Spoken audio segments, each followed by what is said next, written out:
നമസ്കാരം, ന്യൂസ് ഇന്ത്യയിലേക്ക് സ്വാഗതം. ഈ മണിക്കൂറിലെ പ്രധാന വാർത്ത. ദിത്തയുടെ ശക്തി കുറഞ്ഞു, തമിഴ്നാട്ടിൽ പെരുമഴ, കേരളത്തിൽ കുളിര്. 3 മരണം റിപ്പോർട്ട് ചെയ്തിട്ടുണ്ട്. ഏക്കർ കണക്കിന് കൃഷിയിടങ്ങളിലും നിരവധി വീടുകളിലും വെള്ളം കയറി. ദിത്ത ചുഴലിക്കാറ്റിന്റെ ശക്തി കുറയുന്നു. തമിഴ്നാട്ടിൽ കനത്ത മഴയാണ് പെയ്യുന്നത്.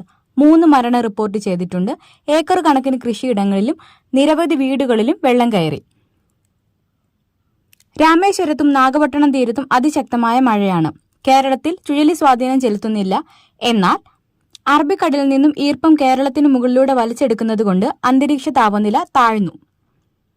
പകലും രാത്രിയും നല്ല തണുപ്പാണ്. ഹ്യൂമിഡിറ്റി 75%-ലധികമായി തുടരുന്നു. ഇന്നുകൂടി ഈ കുളിര് തുടരുമെന്ന് കാലാവസ്ഥാ നിരീക്ഷകർ വ്യക്തമാക്കുന്നു. വളരെ പതുക്കെയാണ് ദിത്തയുടെ സഞ്ചാരം.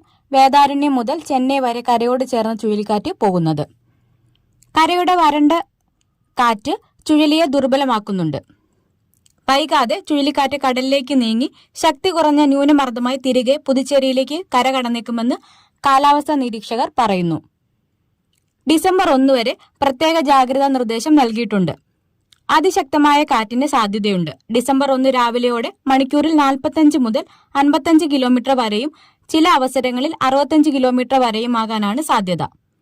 നിലവിൽ കടൽ പ്രക്ഷുബ്ധമായി തുടരുന്നു. ഏറ്റവും പുതിയ വാർത്തകൾക്കായി ലൈക്ക് ചെയ്യുക, ഷെയർ ചെയ്യുക, സബ്സ്ക്രൈബ് ചെയ്യുക.